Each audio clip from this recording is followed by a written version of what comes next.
Hello friend, आप सबका वोल्टफील्ड command channel में स्वागत है। पिछली वीडियो के जरिए हम लोगों ने समझा था कि किस प्रकार से बेस ट्रेबल में लगे हुए ट्रांजिस्टर और प्री एम्पलीफायर में लगा हुआ ट्रांजिस्टर काम करता है, और साथ ही साथ किस प्रकार से ट्रेबल और बेस का कनेक्शन करते हैं, जिसके बारे में हम लोगों ने पिछली वीडियो के जरिए बहुत ही विस्तारपूर्वक समझा है।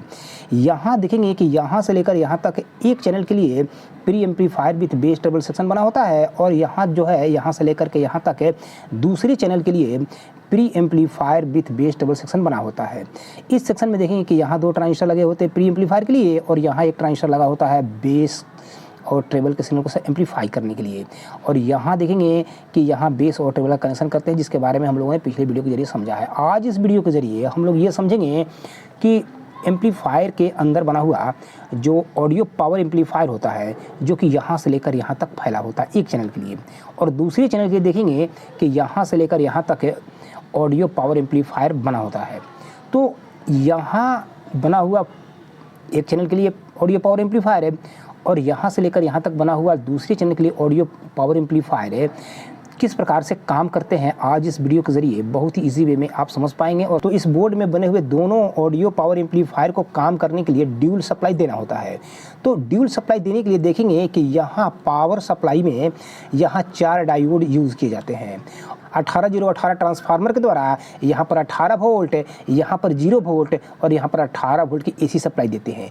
जैसे ही ट्रांसफार्मर के द्वारा 18018 ट्रांसफार्मर के द्वारा यहाँ पर 18 वोल्ट की एसी देते हैं, तो यहाँ से यहाँ डायोड के द्वारा यहाँ हमको निगेटिव प्राप्त होगी, और यहाँ से यहाँ डायोड के द्वारा हमको पॉजिटिव प्राप्त होगी। ठीक उसी तरीके से जो यहाँ पर 18 वोल्ट की एसी देते हैं, तो यहाँ पर पॉजिटिव यहाँ पर निगेटिव और यहाँ पर पॉजिटिव सप्लाई प्राप्त होगी, और जबकि ये जो है ग्राउंड माना जाता है। और यहाँ की निगेटिव सप्लाई को फिल्टर बनाए रखने के लिए यहाँ पर एक फिल्टर करने के लिए कैपेसिटर लगाया जाता है, जिस कैपेसिटर का यहाँ पर नेगेटिव टर्मिनल होता है और यहाँ पर पॉजिटिव टर्मिनल होता है।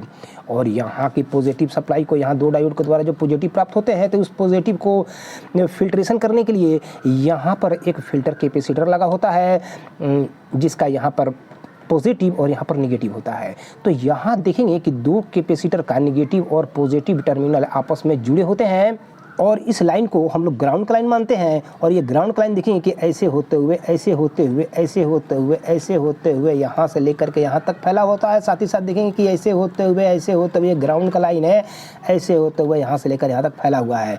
और यहाँ देखेंगे कि यही ग्राउंड का लाइन ऐसे होते हुए यहाँ से यहाँ एक जंपर के द्वारा यही ग्राउंड का लाइन यहाँ से लेकर के ऐसे होते हुए यहाँ तक फैला होता है।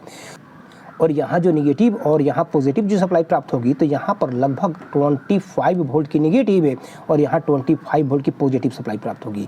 तो ही इस पावर सप्लाई में यहाँ 2 कैपेसिटर यूज़ करते हैं फिल्ट्रेशन करने के लिए। तो उस स्थिति में यहाँ की 18 वोल्ट की पॉजिटिव सप्लाई बूस्ट होकर के यहाँ पर आपको 25 वोल्ट की निगेटिव प्राप्त होगी, और यहाँ की 18 वोल्ट की पॉजिटिव सप्लाई बूस्ट होकर के यहाँ 25 वोल्ट की पॉजिटिव सप्लाई प्राप्त होगी। यहाँ से पॉजिटिव सप्लाई को लेकर के जो एक चैनल के लिए जो ऑडियो पावर एम्पलीफायर बना होता है, उसको इस लाइन से पॉजिटिव सप्लाई देते हैं, और यही पॉजिटिव सप्लाई देखेंगे कि ऐसे होते हुए इस लाइन के द्वारा, यानी कि इस 25 वोल्ट के पॉजिटिव लाइन के द्वारा इस चैनल को भी पॉजिटिव सप्लाई दिया जाता है। और यहाँ जो 25 वोल्ट की निगेटिव सप्लाई प्राप्त होगी, उस निगेटिव सप्लाई को लेकर के ऐसे होते हुए यहाँ से यहाँ एक जंपर के द्वारा इस चैनल को इस लाइन के द्वारा निगेटिव सप्लाई देते हैं, और साथ ही साथ इसी निगेटिव लाइन को लेकर के ऐसे होते हुए 25 वोल्ट के निगेटिव लाइन को लेकर के ऐसे होते हुए यहाँ तक देते हैं, ताकि इस चैनल को भी निगेटिव सप्लाई प्राप्त हो सके। तो यहाँ हम लोग समझेंगे कि यह जो है यहाँ से लेकर यहाँ तक जो आपका ऑडियो पावर एम्पलीफायर बना होता है, वो किस प्रकार से काम करता है, और यहाँ से लेकर यहाँ तक ऑडियो पावर एम्पलीफायर बना होता है, वो किस प्रकार से काम करता है। यहाँ हम लोग पिछली वीडियो के जरिए समझे थे कि यहाँ जो है कमज़ोर ऑडियो सिग्नल देते हैं, चाहे वो डीवीडी का हो या सीडी का हो या आपका ब्लूटूथ का हो या यूएसबी मॉड्यूल का हो, यहाँ सिग्नल देते हैं। तो यह जो है प्री एम्पलीफायर का इनपुट पॉइंट होता है, और यहाँ जो सिग्नल देते हैं वो सिग्नल ये दोनों ट्रांजिस्टर के द्वारा एम्पलीफाई होता है, और इसके बाद यहाँ पर बेस और ट्रेबल के द्वारा हाई फ्रीक्वेंसी लो फ्रीक्वेंसी को सिलेक्ट करते हुए इस ट्रांजिस्टर को देते हैं, और इस ट्रांजिस्टर के द्वारा शक्तिशाली सिग्नल यहाँ से प्राप्त करते हैं। तो यह इनपुट पॉइंट होता है और यह आउटपुट पॉइंट होता है। तो यहाँ हम लोग सबसे पहले मार्किंग कर देते हैं कि यह जो है प्री एम्पलीफायर का यह इनपुट पॉइंट हो गया। और ये प्री एम्पलीफायर का आउटपुट पॉइंट हो गया। ठीक इसी तरीके से दूसरे चैनल के लिए जो यहाँ पर प्री एम्पलीफायर बना हुआ है तो उसका यह इनपुट पॉइंट है।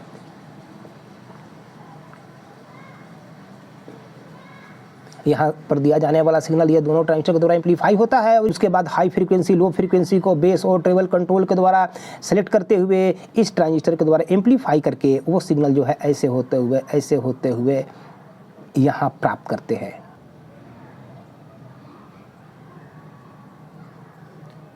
तो इस प्रकार से इधर के चैनल के लिए यह इनपुट पॉइंट हो गया और ये आउटपुट पॉइंट हो गया। ठीक इसी तरीके से इधर के चैनल के लिए यह इनपुट पॉइंट हो गया और ये आउटपुट पॉइंट हो गया। यहाँ से लेकर के यहाँ तक जो ऑडियो पावर एम्पलीफायर होता है एक चैनल के लिए उसका यह इनपुट पॉइंट होता है। यहाँ देखेंगे कि यह इनपुट पॉइंट है और यहाँ पर मार्क लगा देते हैं तो यह इनपुट पॉइंट है, जबकि ये जो है आउटपुट पॉइंट है।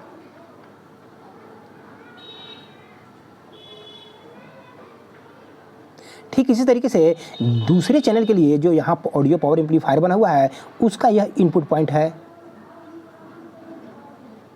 और ये जो है आउटपुट पॉइंट है।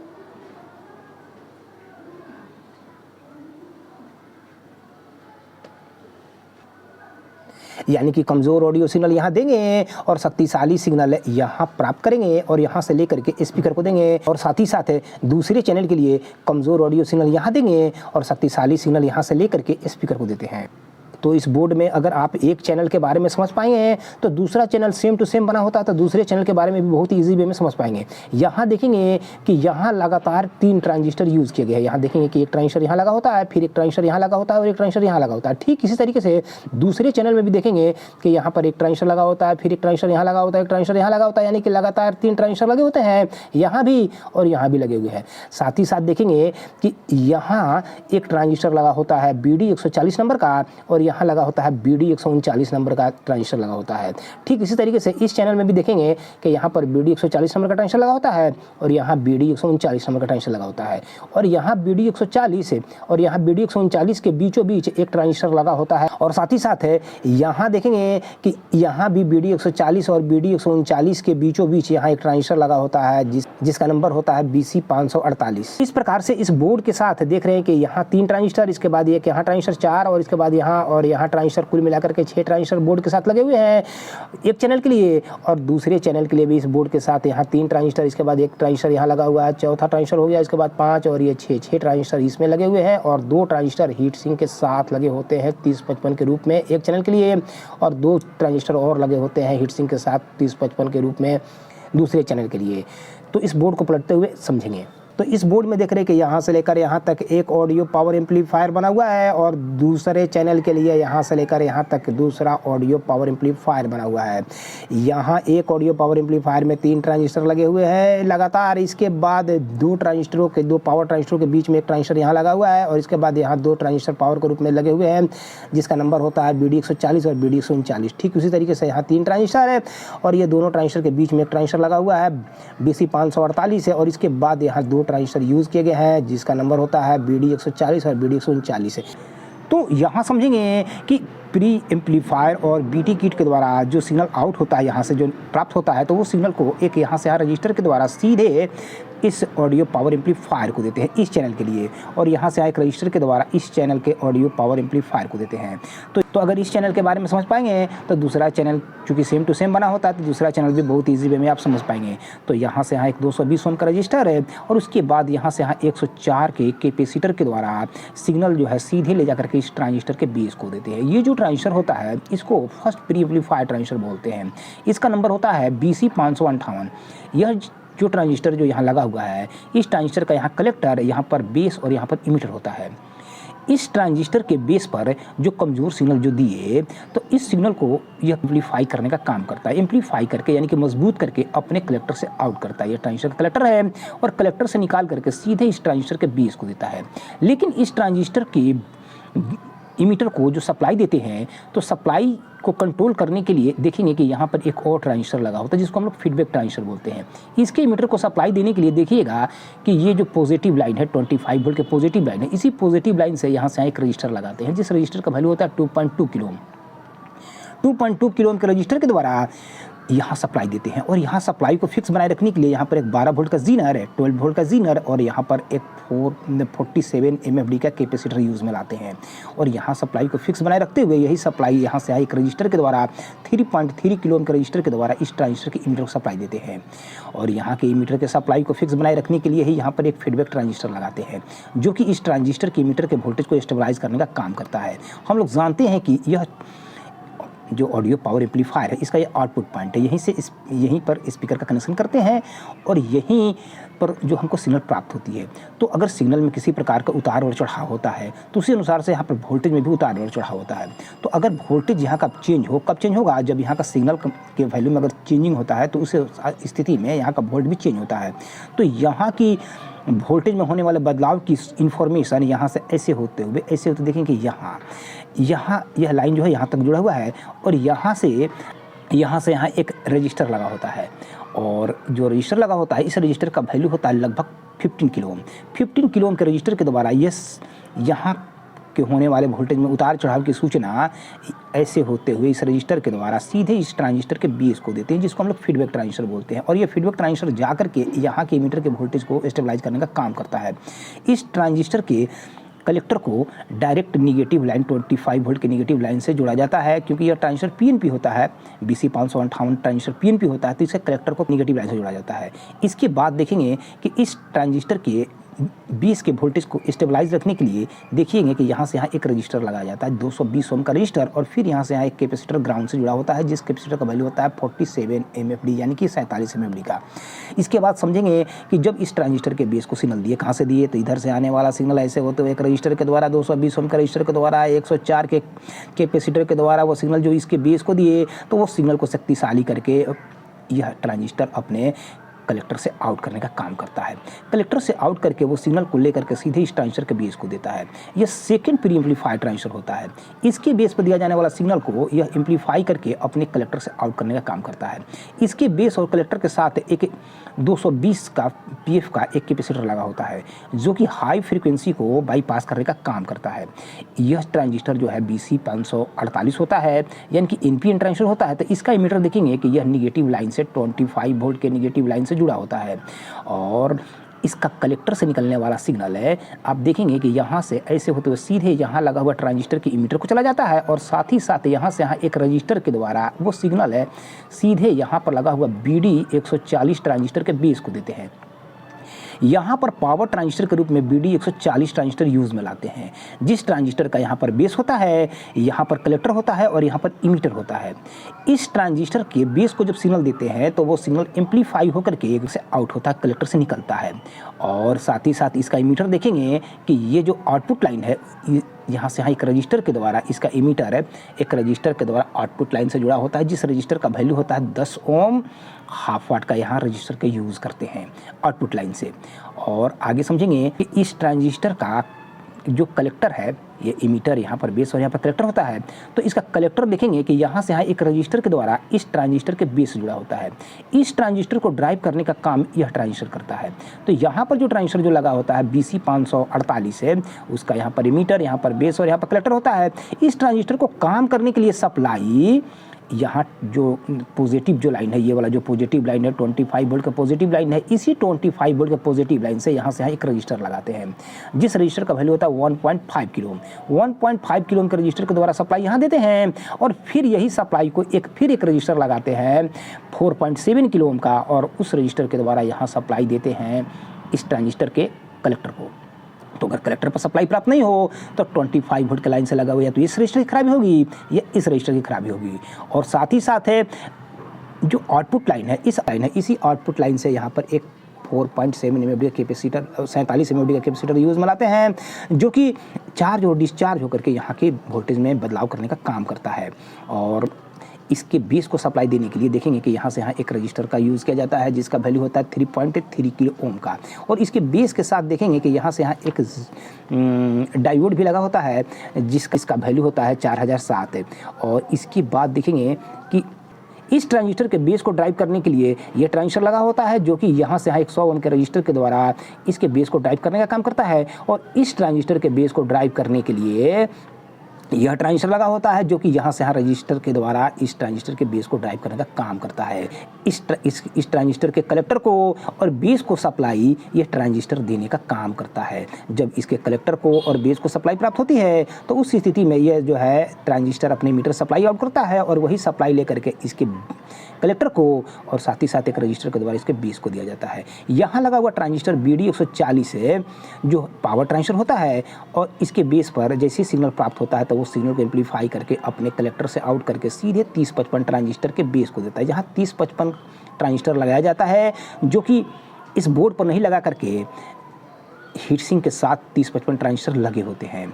और यहाँ जो BD 139 जो ट्रांजिस्टर लगाते हैं उसका यहाँ पर बेस होता है, यहाँ पर कलेक्टर और यहाँ पर इमीटर है। अभी समझे कि इसके बेस को ड्राइव करने का काम यह ट्रांजिस्टर करता है जो कि यहाँ से 100 ओम के रजिस्टर के द्वारा जुड़ा होता है और इसके कलेक्टर को देखेंगे कि ऐसे होते हुए 25 वोल्ट के पॉजिटिव लाइन से जुड़ा होता है और यह जा करके अपने इमीटर से इस ट्रांजिस्टर के बेस को ड्राइव करने का काम करता है, यानी कि 3055 ट्रांजिस्टर को ड्राइव करने का काम करता है। तो 3055 जो यहाँ ट्रांजिस्टर लगाया जाता है उस ट्रांजिस्टर का यहाँ पर बेस होता है, यहाँ पर कलेक्टर देखेंगे कि ऐसे होते हुए 25 वोल्ट के पॉजिटिव लाइन से जुड़ा होता है और यहाँ इमीटर होता है और इसके इमीटर शक्तिशाली सिग्नल प्राप्त करते हैं और इसके इमीटर से निकलने वाला शक्तिशाली सिग्नल यहाँ से 2.2 ओम 5 वाट के रजिस्टर के द्वारा सीधे आउटपुट लाइन को देते हैं। तो आउटपुट लाइन में यहाँ से यहाँ एक रजिस्टर के द्वारा सिग्नल यहाँ प्राप्त होती है और इस ट्रांजिस्टर के कलेक्टर से सिग्नल लेकर के यहाँ से यहाँ एक 2.2 ओम 5 वाट के रजिस्टर के द्वारा यहाँ देते हैं और शक्तिशाली सिग्नल यहाँ प्राप्त करते हैं, यानी कि स्पीकर का कनेक्शन एक यहाँ करेंगे और स्पीकर के दूसरे तार को इस ग्राउंड लाइन में जोड़ते हैं। तो इस कंपोनेंट साइड में देख रहे हैं कि सिग्नल को पास करने के लिए 2 रजिस्टर है यहाँ पर जो है 2.2 ओम 5 वाट के यूज़ किए गए हैं एक चैनल के लिए और दूसरे चैनल के लिए भी 2.2 ओम 5 वाट के 2 रजिस्टर यूज़ में लाए गए हैं जो कि वायर बाउंड रजिस्टर के नाम से जाने जाते हैं। तो यहाँ 3055 और यहाँ 3055 यूज में लाया जाता है एक चैनल के लिए और यहाँ 3055 ट्रांजिस्टर और यहाँ 3055 ट्रांजिस्टर दूसरे चैनल के लिए यूज़ में लाते हैं जो कि इस बोर्ड के साथ नहीं लग करके हीट सिंक के साथ है 3055 लगे होते हैं, क्योंकि 3055 जो ट्रांजिस्टर होते हैं वो हाई वोल्ट और हाई एम्पियर पर काम करते हैं तो काफ़ी हीट होते हैं। तो इनकी हीट को ऑब्जर्व करने के लिए इनके साथ हीट सिंक यूज़ में लाया जाता है। तो इस 3055 ट्रांजिस्टर के 3 लेग का कनेक्शन यानी कि इमीटर बेस कलेक्टर का कनेक्शन यहाँ करते हैं एक ट्रांजिस्टर का, फिर दूसरे ट्रांजिस्टर का कनेक्शन यहाँ करेंगे, तीसरे ट्रांजिस्टर कनेक्शन यहाँ करेंगे और चौथे ट्रांजिस्टर कनेक्शन यहाँ करेंगे। तो यहाँ देख रहे हैं कि ट्रांजिस्टर के साथ मात्र 2 लेग निकले हुए हैं और ट्रांजिस्टर को फिट करने के लिए यहाँ पर नट और बोल्ट यूज़ में लाया गया है। तो जो नट बोल्ट जो होंगे इसको ट्रांजिस्टर का कलेक्टर मानते हैं, जबकि यहाँ जो 2 लेग निकले हुए उसमें एक को बेस और एक को इमीटर मानते हैं। तो ये इसमें कैसे समझेंगे कौन बेस है और कौन इमीटर है? तो इसकी जाँच करने के लिए सबसे पहले के स्केल ले लेंगे और स्केल लेने के बाद में यहाँ स्केल से और लेग के बीच में दूरी को हम लोग मार्क करेंगे। तो एक पेन के द्वारा जो है यहाँ जो है स्केल और लेग के बीच में दूरी को मार्क कर रहे हैं। तो देख रहे हैं कि यहाँ से इस लेग से और यहाँ से जो है नट बोल्ट की दूरी यहाँ इतनी है और इसको स्केल को जब इस दूसरे साइड से जब फिट करके देखेंगे तो देखेंगे कि दूरी एक तरफ से कम और एक तरफ से ज़्यादा शो होगा। तो देख रहे हैं कि यहाँ से इस लेग से और यह नट बोल्ट की दूरी अधिक है। तो जहाँ लेग से नट बोल्ट की दूरी अधिक होगी उसको सामने नहीं रखना है, जहाँ लेग से और नट बोल्ट की दूरी कम होगी उसको सामने करना है। तो अभी हम लोग समझे कि यहाँ से यहाँ दूरी कम है और यहाँ से यहाँ दूरी अधिक है। तो यहाँ दूरी जहाँ कम होगी उसको हम लोग सामने करेंगे और सामने करने के बाद लेफ़्ट साइड इमीटर होगा और राइट साइड बेस होगा, यानी कि यह इमीटर और यह बेस होगा। ठीक इसी तरीके से यहाँ से यहाँ अगर दूरी कम होगी तो इसको सामने रखेंगे और यह इमीटर और इसको बेस मानेंगे और इसमें भी यह इमीटर और यह बेस हो जाएगा। जब ये जान गए कि यह इमीटर है और यह बेस है और नट बोल्ट जो कि बॉडी से जुड़े होते हैं इसको कलेक्टर मानेंगे।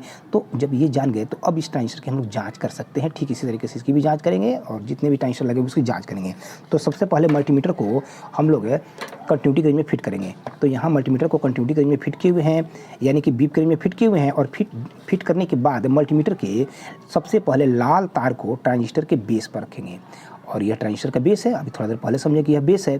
तो बेस पर रखेंगे मल्टीमीटर के लाल तार को और बारी बारी से ट्रांजिस्टर के काला तार को इमीटर और कलेक्टर पर रखेंगे। तो देखिए ये इमीटर है, रखने पर नंबर शो होना चाहिए और फिर यहाँ भी रखेंगे तो नंबर शो होना चाहिए। अगर नंबर शो हो तो ये समझेंगे कि ट्रांजिस्टर एनपीएन है। चूँकि 3055 ट्रांजिस्टर एनपीएन होता है तो लाल तार से इसको नंबर शो करना चाहिए। तो लाल तार रखे बेस पर और एमीटर और कलेक्टर पर काला तार रखे तो नंबर शो होना चाहिए। और तार को जब पलट करके चेक करेंगे, यानी कि अब बेस पर रखेंगे काला तार और जब चेक करेंगे तो नंबर शो नहीं होना चाहिए। और साथ ही साथ किसी भी स्थिति में ट्रांजिस्टर के इमीटर और कलेक्टर को कंटिन्यूटी शो नहीं करना चाहिए। तो यहाँ देख रहे हैं कि कंटिन्यूटी शो नहीं करना चाहिए। और ये तो कलेक्टर है, कलेक्टर को भी किसी भी परिस्थिति में इस या हीटसिंक से कंटिन्यूटी शो नहीं होना चाहिए, क्योंकि हीटसिंक जो है एम्पलीफायर के बॉडी से जुड़ा होता है और एम्पलीफायर का जो बॉडी होता है वो जो है ग्राउंड से जुड़ा होता है। तो इस प्रकार से यहाँ ये ट्रांजिस्टर का कलेक्टर इसके हीटसिंक से कंटिन्यूटी शो नहीं करना चाहिए। तो इस 3055 बोर्ड के साथ जो यहाँ 3055 ट्रांजिस्टर का कनेक्शन करेंगे तो यहाँ से तार उठाएंगे और यहाँ से तार उठा करके सीधे ट्रांजिस्टर के बेस को जोड़ेंगे। अभी थोड़ा देर पहले समझें कि यह ट्रांजिस्टर का बेस है, तो यहाँ से तार उठाएंगे ट्रांजिस्टर के बेस को जोड़ेंगे और यहाँ ट्रांजिस्टर 3055 ट्रांजिस्टर का कलेक्टर कनेक्शन करते हैं तो यहाँ से तार उठाएंगे और सीधे यहाँ जोड़ेंगे, क्योंकि नट बोल्ट ट्रांजिस्टर के कलेक्टर जुड़े होते हैं। तो यहाँ कनेक्शन करेंगे किसका, तो ट्रांजिस्टर का कलेक्टर का। इसके बाद यहाँ इमीटर, यहाँ से मीटर के लिए तार उठाएंगे और यहाँ से तार उठाएंगे और सीधे ट्रांजिस्टर के मीटर पर जोड़ेंगे। एक ट्रांजिस्टर का कनेक्शन पूरा हो जाएगा। इसी प्रकार से दूसरे ट्रांजिस्टर का कनेक्शन करेंगे तो यहाँ ट्रांजिस्टर का बेस होता है, यहाँ पर कलेक्टर और यहाँ पर इमीटर। तो यहाँ से तार उठाएंगे और सीधे इस ट्रांजिस्टर के बेस को जोड़ेंगे और यहाँ से तार उठाएंगे और ट्रांजिस्टर के कलेक्टर पर जोड़ेंगे, यानी कि नट बोल्ट पर जोड़ेंगे और यहाँ से तार उठाएंगे और ट्रांजिस्टर के इमीटर पर जोड़ेंगे। तो इस प्रकार से इस ट्रांजिस्टर के इमीटर से, यानी कि इसके इमीटर से निकलने वाला सिग्नल यहाँ से आएगा रजिस्टर के द्वारा यहाँ, और इस ट्रांजिस्टर के कलेक्टर से निकलने वाला सिग्नल इस वायर के द्वारा यहाँ से यहाँ प्राप्त होगी और यहीं पर स्पीकर का कनेक्शन करेंगे। स्पीकर के दूसरे तार को ऐसे होते हुए ग्राउंड के साथ कनेक्शन करते हैं। ठीक इसी तरीके से यहाँ 3055 ट्रांजिस्टर के 3 तार का कनेक्शन करेंगे तो यहाँ ट्रांजिस्टर का बेस का कनेक्शन करते हैं तो यहाँ से उठाएंगे इस ट्रांजिस्टर के बेस को जोड़ेंगे, यहाँ से तार उठाएंगे और ट्रांजिस्टर के कलेक्टर पर जोड़ेंगे और यहाँ से तार उठाएंगे ट्रांजिस्टर के इमीटर पर कनेक्शन करेंगे और यहाँ से तार उठाएंगे और ट्रांजिस्टर के बेस को जोड़ेंगे और यहाँ से तार उठाएंगे ट्रांजिस्टर के कलेक्टर को जोड़ेंगे, यानी कि नट बोल्ट के साथ कनेक्शन करेंगे और यहाँ से तार उठाएंगे और ट्रांजिस्टर के इमीटर के साथ कनेक्शन करेंगे। इस प्रकार से चारों ट्रांजिस्टर का कनेक्शन पूरा होगा। अगली वीडियो में हम लोग सभी तार का कनेक्शन करेंगे और साथ ही साथ स्पीकर का कनेक्शन करते हुए और यहाँ बेस और ट्रेबल का कनेक्शन करते हुए और यहाँ जो है ट्रांसफार्मर का कनेक्शन करते हुए और ऑडियो पावर एम्पलीफायर में हम लोग वोल्टेज की जांच करेंगे कि कहाँ कहाँ कितना कितना वोल्ट प्राप्त होती है और कैसे समझेंगे कि खराबी कहाँ की है, तो उसके बारे में हम लोग जान पाएंगे। तो थैंक यू वेरी मच जो आपने इस पूरे वीडियो को वॉच किया और हम चाहेंगे कि अगर आपने चैनल को सब्सक्राइब नहीं किया तो सब्सक्राइब करें और वीडियो अच्छा लगे तो लाइक करें। धन्यवाद।